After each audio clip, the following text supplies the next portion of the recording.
Shalom everyone, welcome to this week's Living Torah, and we're going to be continuing in the book of Bereshit as we go through this crazy time. I tell you, there's Torah portions I really enjoy teaching.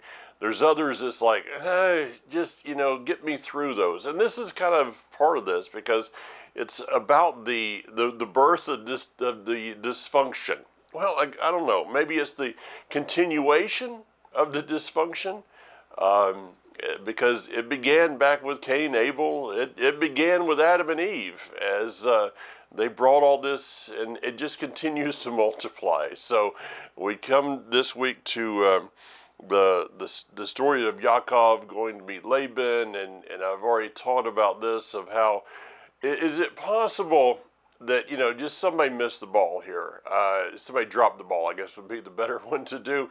That nobody saw this with Laban.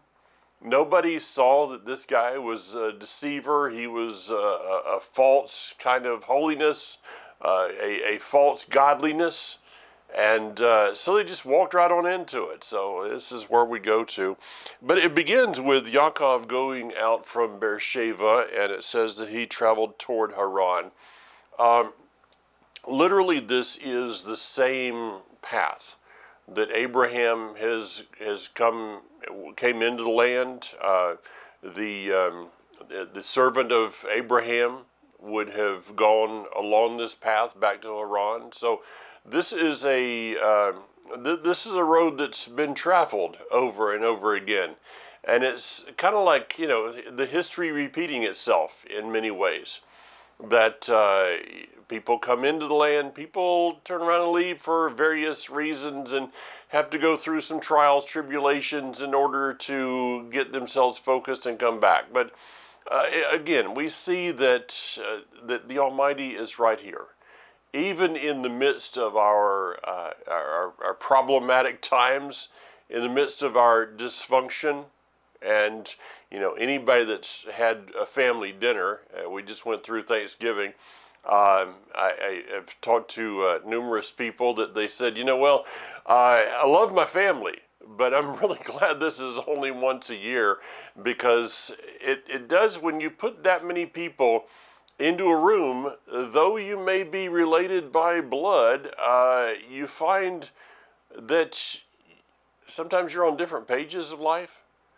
That there's things that are happening, there's personalities, there's issues, there's opinions, there's all of these things that you've got to deal with. Well, for Yaakov, he's going to have to deal with quite a few as he makes this trek back in the steps, backwards in the steps of his grandfather. These are the steps that his very mother has taken, and so he's possibly, as he's going along this path, he's kind of doing some reminiscing.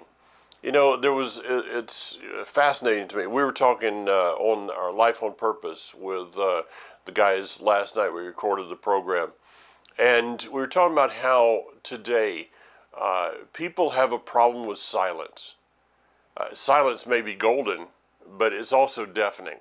If you've ever been in a place that, 30 seconds of silence in today's modern culture will drive most people close to insanity because they can't deal with it.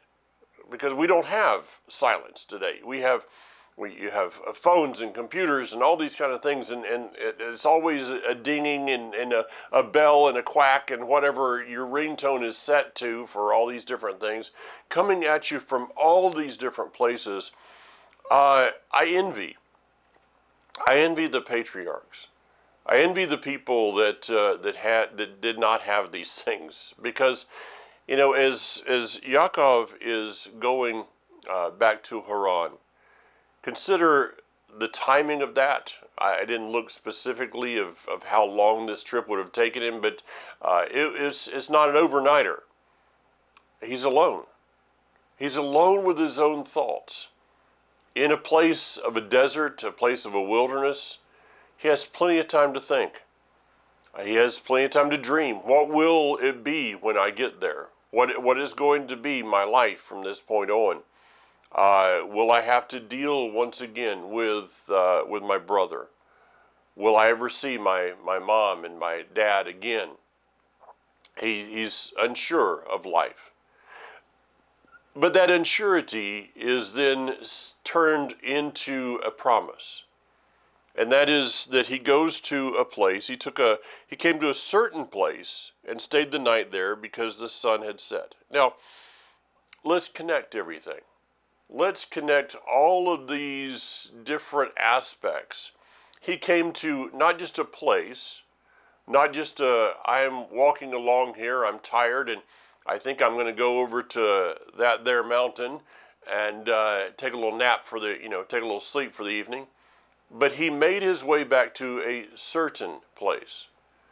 I believe it is called Beit El eventually by Yaakov, but it's the place of Mount Moriah.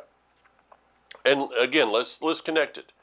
That Abraham had come to this place many times. He had brought Isaac. We read in a previous Torah portion that this was the place that it's my personal feeling that that Passover was a time that was celebrated even that day. It was not called Passover, but it was a time in which it was a commemoration of that which had happened in the garden, the slaying of an animal, and the looking forward to the redemption of all things. So Abraham takes Isaac, he takes Ishmael. Along the way, Ishmael rejects the covenant. Isaac accepts it. Isaac is then taken to Mount Moriah. We see the binding of Isaac, the ram caught in the thicket. Interesting that if you trace down, if you kind of go down a few levels with the word Elohim, the name or the title Elohim, that in that is the word for ram. So he found a piece of the Almighty. What piece is that? The piece of redemption that is caught in the thicket and is given up as a substitutionary sacrifice for Isaac. Is it that Isaac's never been back there again? I just can't see that. That as they're in a place there around Beersheba, around Kiryat Arba, Hebron, they're talking in the evenings, that Abraham is sharing with Isaac there, with Jacob there, with Esau there. They're sharing about this. And at some point, Jacob says, I want to go see that. Grandpa, would you take me there? Dad, would you take me to see this site of which this event happened? So Jacob knows this place. He knows the history of this place. He knows all of the traditions, probably, that are around this place. And so he goes there, and it says that he took a stone from the place, put it under his head, and lay down there to sleep. What stone is this? Would it not have been the stone that was used as a part of the altar? Yeah, I can see that very, very easily. And so he literally goes to the same place, to the same stone, that is a place of faithfulness, a place that he has seen the Elohim of his grandfather, the Elohim of his father. But he's still unsure regarding his own relationship with this Elohim, with this God. But he knows where to go. And this is I guess this is a kind of a place for a little segue here, that in raising our children, in raising our grandchildren, and part of, when the kids get out of the house, it's now to be a part of raising your grandchildren, hopefully, and to tell the stories. To tell the stories of places along the way, of the faithfulness of God in our lives, so that when they come to that place of what I refer to the crisis of faith, and if we're praying for our children, if we're praying for our grandchildren, they, I believe, will be brought to a place of a crisis of faith. And that's where they need to know where to go. They need to go, they need to know the stones that have been in our lives, the memorials, the altars, if you would, that have been in our lives. They need to know where to go to find their own revelation. And so we know the story, of course, of the angels, the ladder, the angels going up and down. And I want to skip over, though, to verse 14. It says, your descendants will be as numerous as the grains of dust of the earth. You will expand to the west and to the east, to the north and to the south. Your descendants will be as numerous as the grains of dust of the earth. This is the same word, afar, I believe it is, that this is the same word that is used to, in Genesis, Bereshit, where God takes the dust and forms it into Adam and Eve. So this is putting together not just that it's going to be like sand, kind of like like if you turn the light on or the sun is coming in your window and you see all the dust and you go, wow, where did all that dust come from? Well, guess what? It came from the dog. It came from you. It came from the cat. It came from living beings that are in the house. And so this dust is relating to Yaakov, that, and it is believed, I agree with this totally, that doesn't make everybody right or wrong, this is something I agree with, that Elohim took, Yud-Heh-Vav-Heh, took the dirt to form Adam and Eve from Mount Moriah. So this is the same place that everything is happening.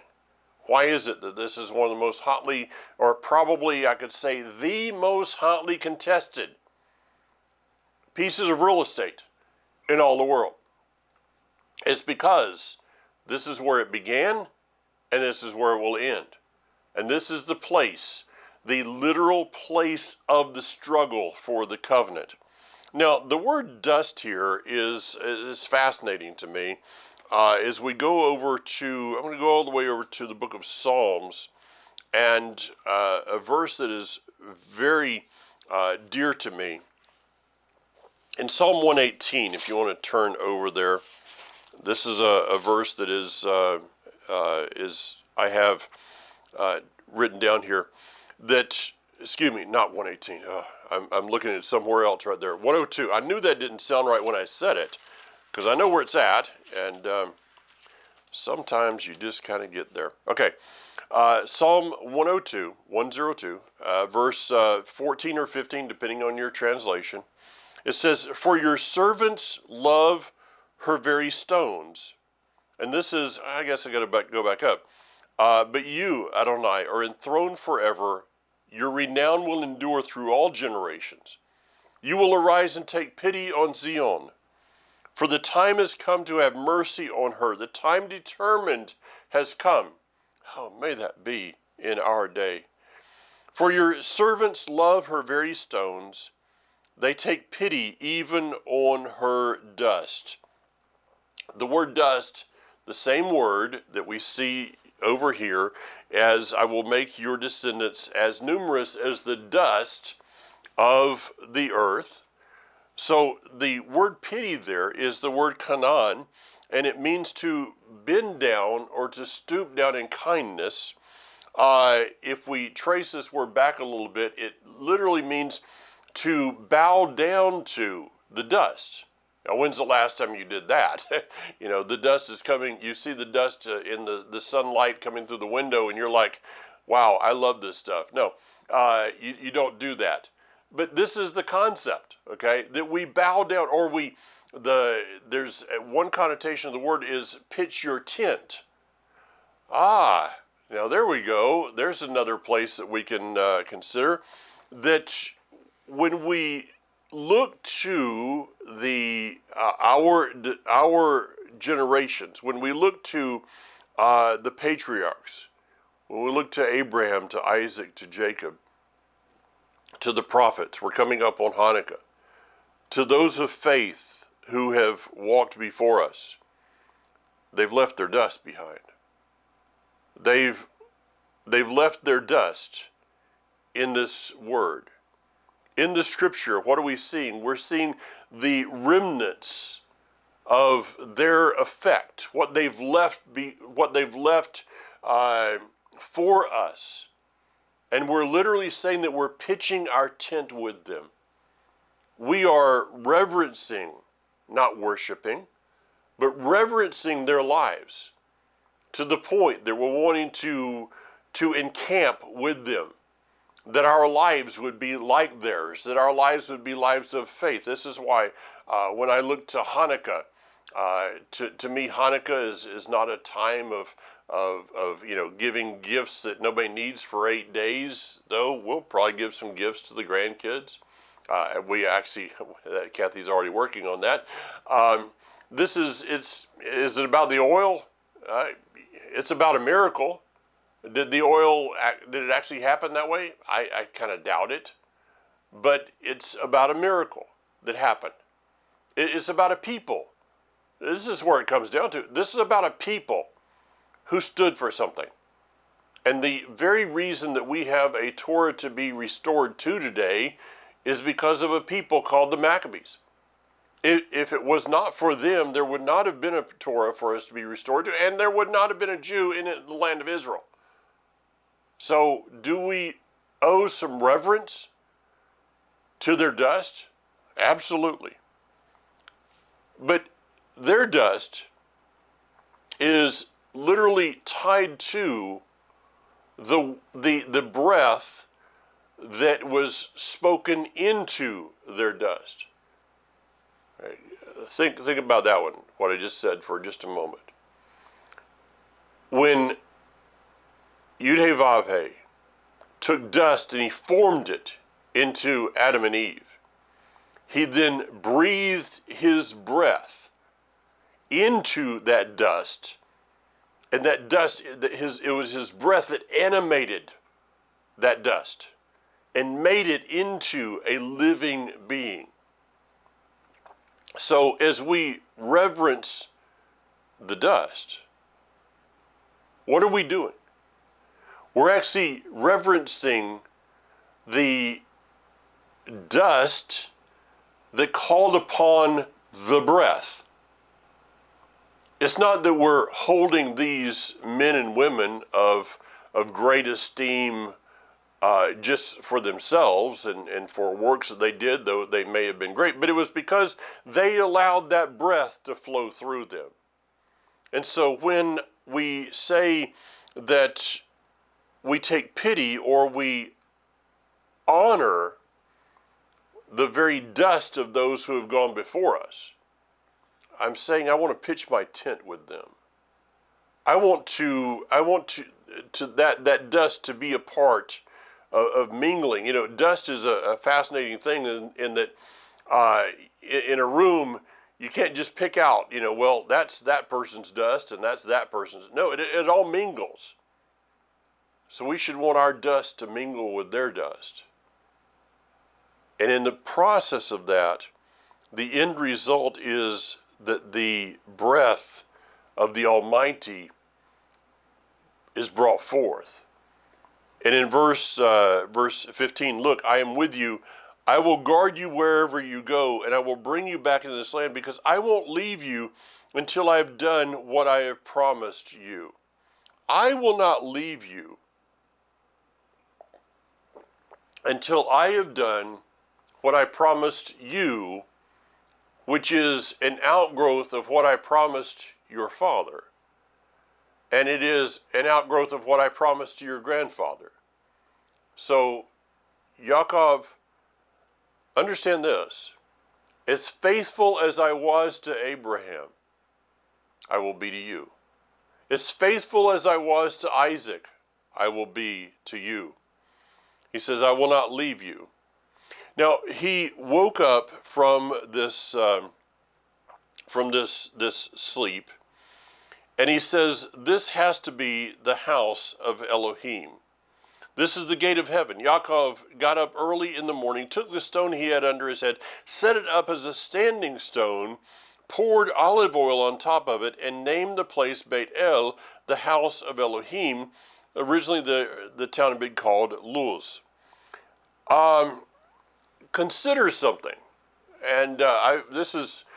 People ask occasionally, what commentaries I use. I really don't, and maybe I should sometimes, but I'm one that I just like to open the Word. Do I listen to other teachers? Do I have books and videos? Yeah, of course. But I just enjoy opening the Word and allowing the Word to speak the revelation of the Word. I was thinking about this when he took this rock and he set it up as a standing stone. So this rock that had been laying there for however many years now,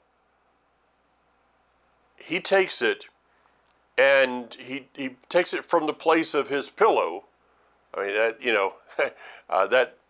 that doesn't sound real comfortable, but I guess when you're living in that day, it might have been. But he sets it up as a memorial right there. Is that tied to in Psalm 102 verse Psalm 118. Now I'm at Psalm 118. Psalm 118 verse 22. The rock, the stone that the builders rejected, has become the chief cornerstone. This is echoed over in Matthew chapter 21.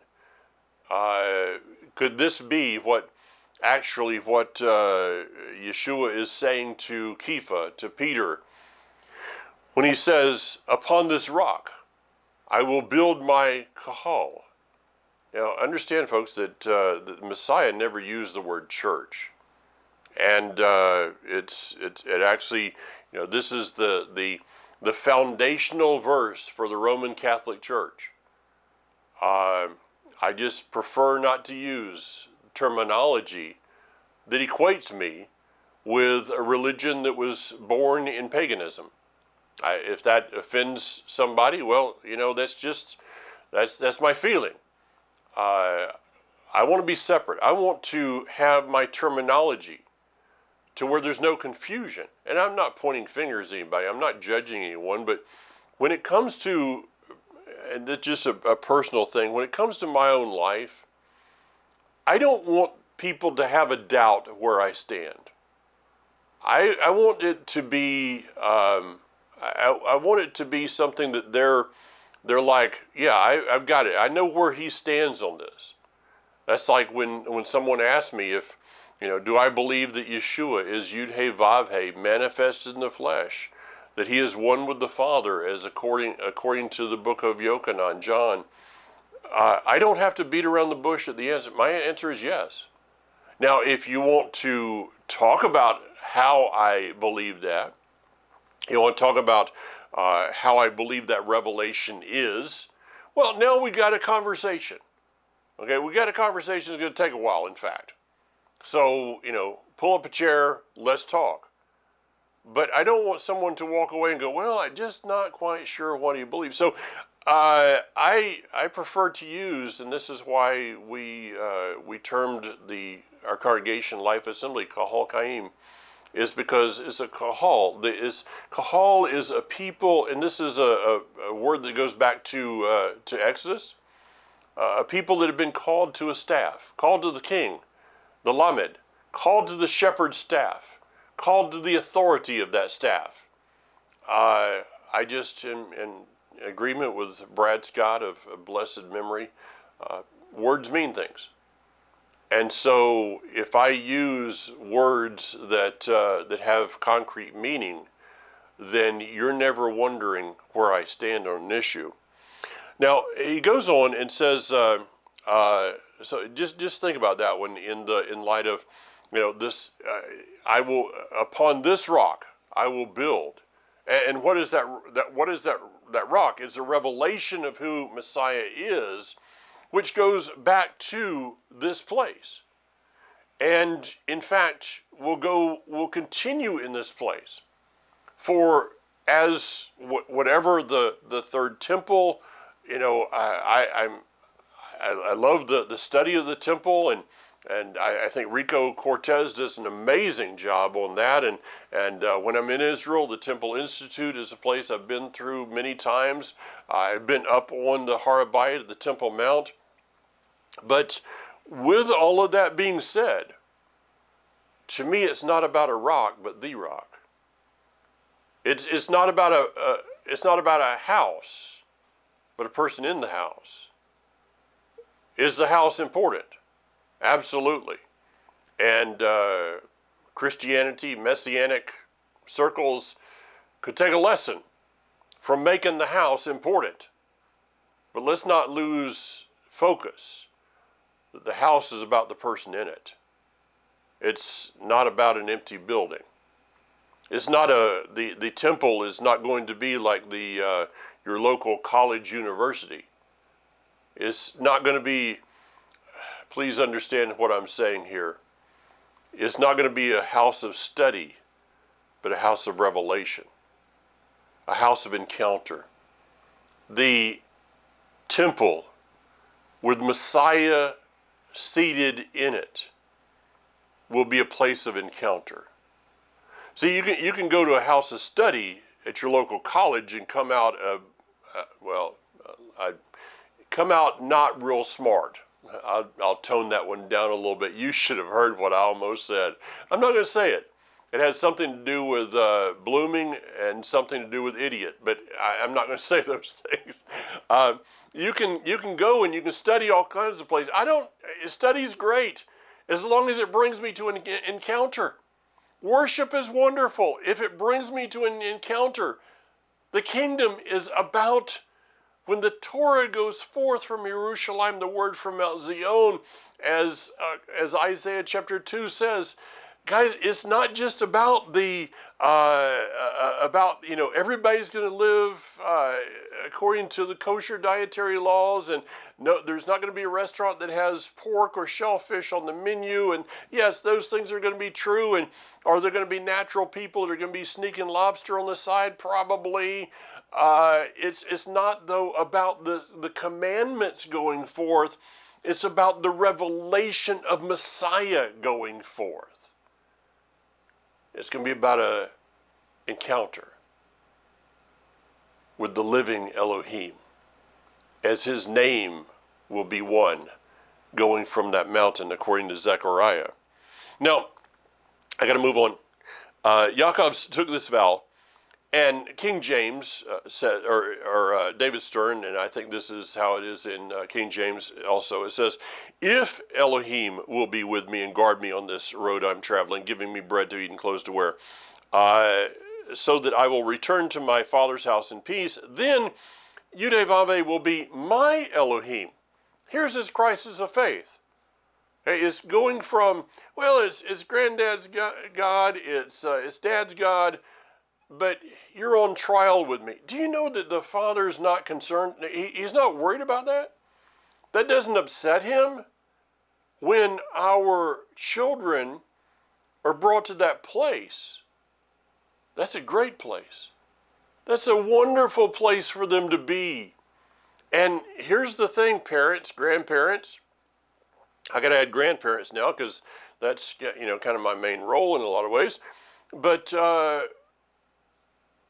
help them to get there. Guide them to it.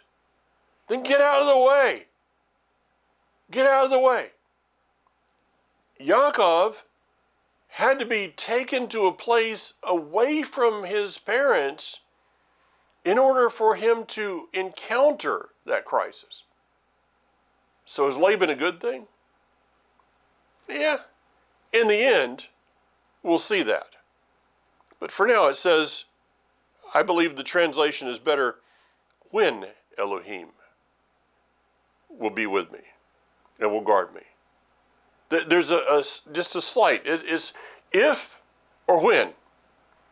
So Yaakov is giving us a clue to his attitude. He's not testing Elohim, but he's looking for him. There's a difference between a person with an attitude of, well, if God wants to reveal himself to me, just going to kind of have to come down here and slap me upside the head. I've known people that have had that happen to them. One of them sitting very close to me right now. But there's this other aspect of, I'm wanting to find you. And I'm willing to make this journey. Wherever this journey may lead me, whatever this journey may lead me to, because I desire that revelation that I've seen in my father. I desire the revelation I've seen in my grandfather. And from there, we have this, of course, the account of when Yaakov goes and he's at the house of Laban. And there's a fascinating verse that says in verse 7, look, there's still plenty of daylight left, and it isn't time to bring the animals home, so water the sheep, then go and put them out to pasture. They answered, we can't.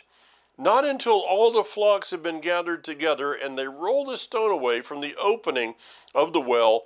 That is when we water the sheep.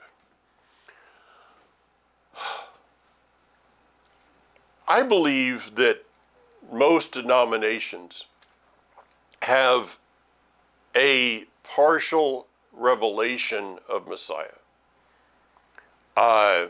I say most. I used to would just say, denominations, but what we see in churches, denomination, non-denomination, I know that the United Methodist Church is coming to a great place of crisis.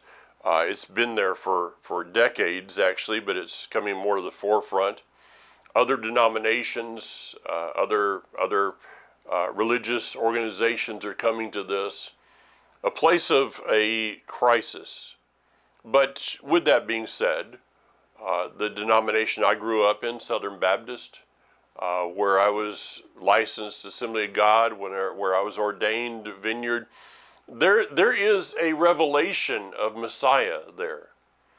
You can go to a synagogue. This bothers somebody when I say this, but I'm going to say it anyway. You go to a synagogue and you see a revelation of the Messiah. All you have to do is read the Siddur. The word salvation is the word Yeshua. And as Kathy and I do the new moon blessings every month, it's in the Siddur. And I mean, how you can read that and not see Messiah in there, I just don't know. You look at the evening prayers, the morning prayers. You look at all these things.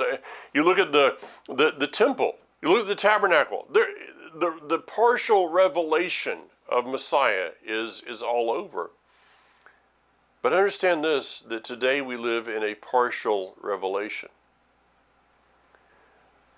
We will only have a complete revelation of Messiah when all the flocks are gathered.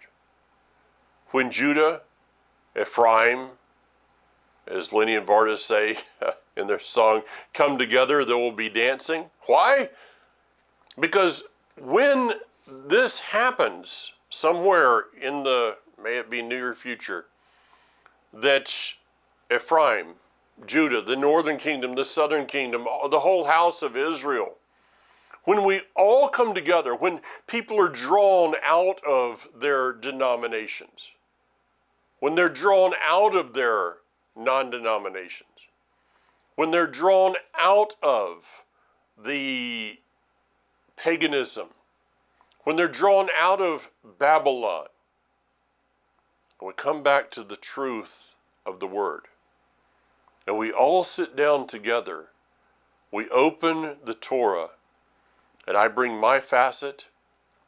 I have people in Israel that I love to talk to. We may not, most of us do not agree on what I believe. Yeshua is the Messiah. Mashiach ben Yosef will return as Mashiach ben David. Messiah ben David, but there's a revelation that they carry. And I love to sit down and talk with those people. Because when I bring my revelation and they bring their revelation, all of a sudden it's like that stone is just kind of being pushed just a little bit, just a little crack. It's like somebody's trying to get up there and roll that thing away, but they can't quite do it, so it rolls back. But in the process of that, you got to peek into it just for a moment. And you saw a greater revelation of what you ever had before. The day that we are all gathered together. But you know, before we are all gathered together, we got to deal with something, and that's called chapter 29, chapter 30, and I don't have time to go into all of this, but let's put it this way. This is the beginning of a new level of dysfunction. Now, okay, we came from dysfunction. Adam and Eve, dysfunctional. That's why we're in this thing. Cain and Abel, dysfunction. We see the dysfunction going through in Noah, and Lot, and Abraham, Isaac, Jacob. Now Jacob's going to take this thing to a whole new level, you know. We got our forefathers, our foremothers. Yeah, we had four mothers. Two of them brides, two of them concubines. Yeah, tell me that plurality thing works out well. It causes dysfunction, folks. And we read the account at this point of what will be, I think it's a comedy act at places. It's tragic, but there's places you just got to stop and laugh a little bit. But the truth is that we have the record of maybe the most dysfunctional family that's ever lived on planet Earth. And we're following in the footsteps. We've done pretty good. I mean, you know, flat Earth, round Earth, lunar Shabbat, this Shabbat, the other Shabbat, this calendar, that calendar, names, it goes on forever. It's just the same old dysfunction. But understand that one day, the most dysfunctional family that's ever lived on planet Earth will become the family that is the example of righteousness. It's just more than I can fathom right now. That we will one day in Messiah be brought together to the place that we will not be known for our dysfunction. We will be known for our standard of righteousness, for the living Elohim flowing through us as a revelation to the nations. I mean, it's just a little bit too much right now, but we read stories in here, and I want to go to one. Every tribe has its personality. You guys know I've taught on this many times, not for quite some time, but I mean, think about this with Rachel and Leah. This is chapter 30, verse 14. During the wheat harvest season, Reuben went out and took mandrakes to the field and brought them to his mother Leah. Rachel said to Leah, "Please give me some of the son's mandrakes so that I can be fertile." And it goes on from there. And so we see that this son, Issachar, comes out of this. I want to tell you the story. I told this to some folks in Israel. We were sitting around having some pastries or something, and we started talking about this, and it really affected someone. I want to throw this one out specifically because maybe there's somebody out there that is going through some of the same struggles in life. The whole thing with mandrakes, these are not male ducks, okay? This is an aphrodisiac. I'll keep it a family show. But you guys understand what the concept is here. That Rachel is barren, Leah is not, and so we see Reuben going out, and he's he knows his mother's not the loved one, the beloved one by his father. So he's trying to protect his mom. He's trying to comfort his mom, and trying to give some fulfillment in her life. And he finds these mandrakes, this aphrodisiac, and so he gives them to his mom, and then Rachel comes along and says, give me some of your son's mandrakes. And so it gets into this whole thing of, well, if let's bargain over this whole thing. I'll give you this in exchange for your son's mandrakes. You sleep with him tonight, okay? So this whole evening, I mean, Jacob pulls it up in the driveway from work, and he's like, what are these two women doing now? Because there's a lot of manipulation going on behind the scenes, ladies. It's kind of crazy here. So he pulls up, and they're back and forth at each other, and he's like, "Oh, what's going to happen? What have I come home to today?" Well, it's a negotiation over him, and so he sleeps with with Leah that night, and out pops 9 months later, out pops Issachar. Issachar his tribe is interesting because Issachar is a very hardworking tribe we see in Scripture. But Issachar his symbol is the donkey, a lowly beast of burden, who basically says, I'm not really comfortable with one pack. I'd rather have two or three, balance it out, throw something else on there. Issachar is somebody that is always doing, but is doing for the wrong reason. Now, I appreciate people that do. I have some folks at our congregation that when they're out of town, I miss them when they're out of town, period, but when they're not there, I miss them because I actually have to do something. I've got to put stuff up, and I have to help in the cleanup and things. We have wonderful people. And so I'm all about, everybody doing something. I personally, when I go and speak somewhere, I don't just stand up and talk to people. I'll get out and put chairs up and put tables back up and clean up. It's something that I do also. But what's the motivation behind your doing? That's the part that we've got to figure out here. That many people in life as a whole, not just in religious circles, but many people in life as a whole see themselves without purpose. And Issachar, he knew. He was told by his mom, I guess, later on, or by Reuben, I don't know. Somebody told him about, the night that you were born, let me tell you the situation around it. Your dad really didn't care much about your mom. And so there was this little encounter that went on. And, you were pretty much just bought. You were part of a business deal.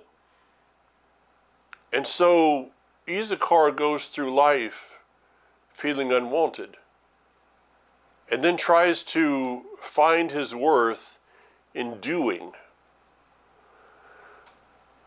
It's a wonderful thing to do. Think about the story of Mary and Martha.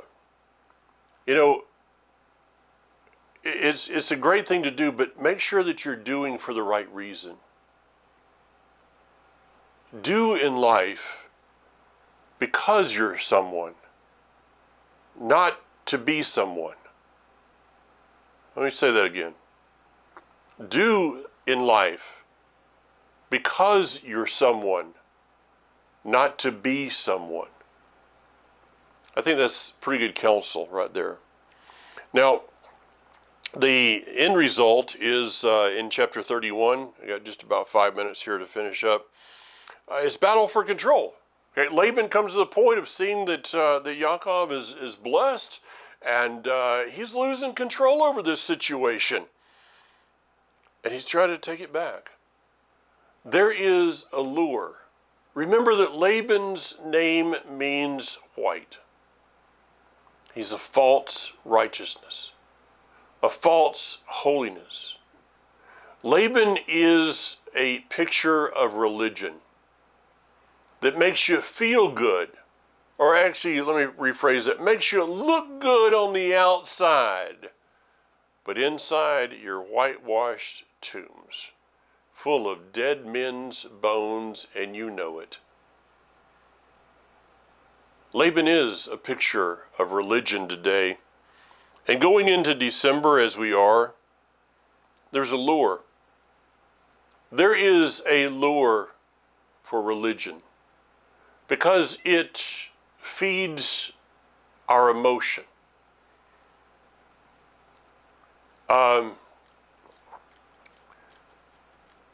read something the other day that people do not change their mind because of facts. And that's really true. You can give somebody a whole list of facts and they'll go, well, that's not how I feel. But these are the facts. I know, but it's not how I feel.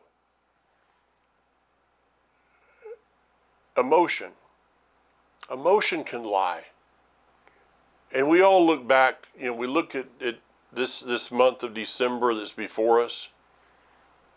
Be careful of your emotions, because your emotions can cause you to have a misguided view of who Laban really is.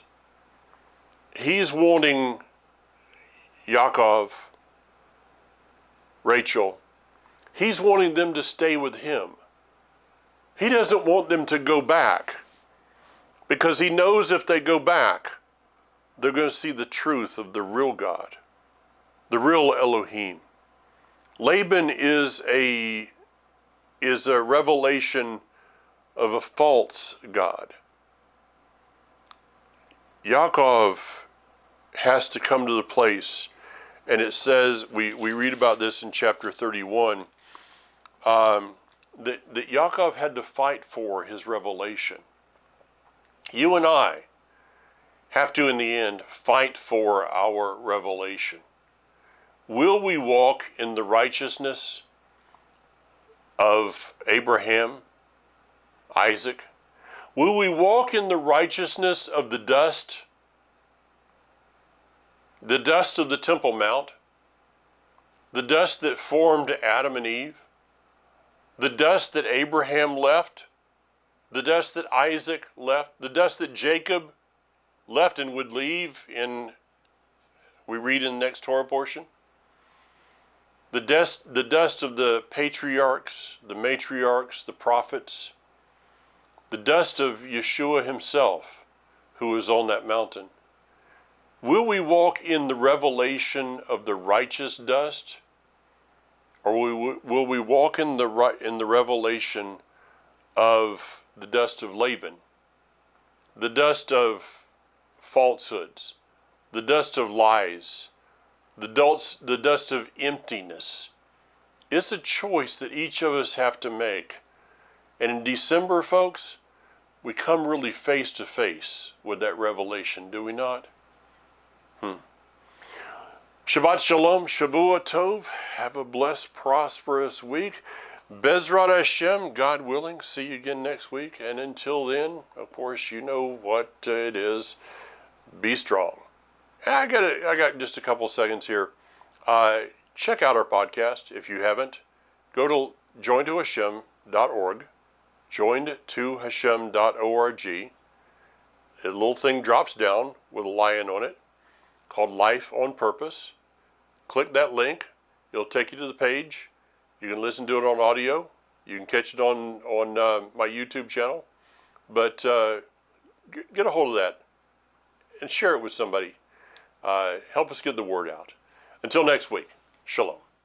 Yivarechecha Adonai v'yishmarecha Ya'er Adonai panav elecha ויחונך